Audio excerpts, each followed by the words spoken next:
Joining me now, Congressman Mike Quigley. Congressman, thanks so much for taking the time.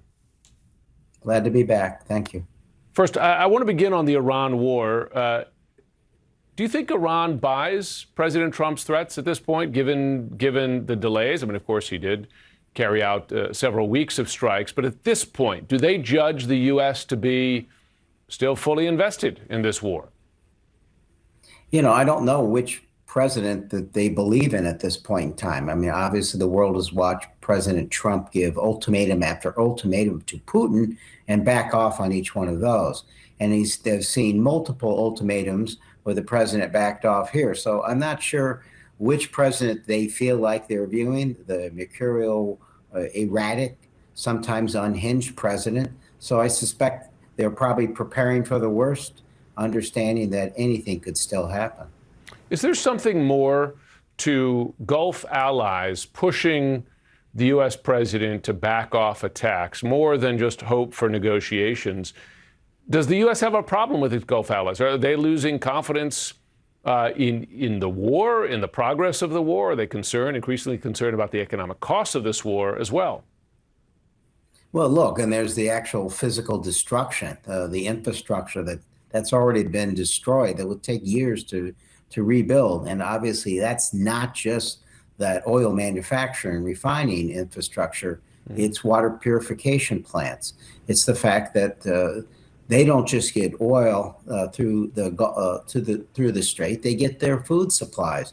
So obviously, they have a lot of skin in the game as to whether this conflict continues.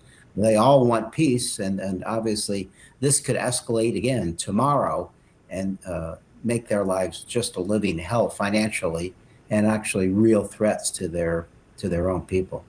And of course, there's an effect on the global food supply as well, given fertilizer, components of fertilizer that make their way through the strait as well. I want to turn now to a domestic issue, and that is the Justice Department announcing this creation of a nearly $1.8 billion fund to compensate anyone who claims they were unfairly targeted by the previous administration. Based on what you know of this as a member of Congress, do you see any oversight as to who this money is going to go to and under what justification? Well, first, it should have to be approved by Congress. It's a dramatic appropriation and an expenditure that's obviously never been any budget or any appropriation bill. Do I expect that my Republican friends will push for that? Probably not. But as you know, I was in the room on January 6th. I was in the House chambers.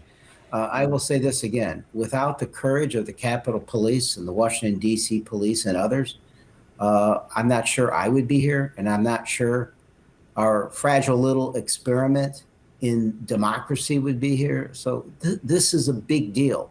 The first thing the president did was, to the many who were convicted in a court of law, he commuted or pardoned them, right? So you get out of jail free.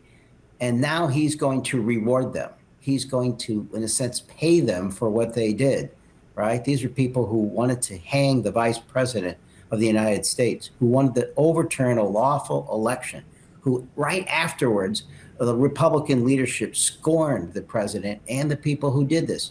And now, what are we going to do? Stand by and watch them get paid for? Not only is that absurd and dangerous, it sets a precedent for those who would do this sort of thing again, almost at the president's bidding. If you do something like this again, don't worry, you're not going to be charged.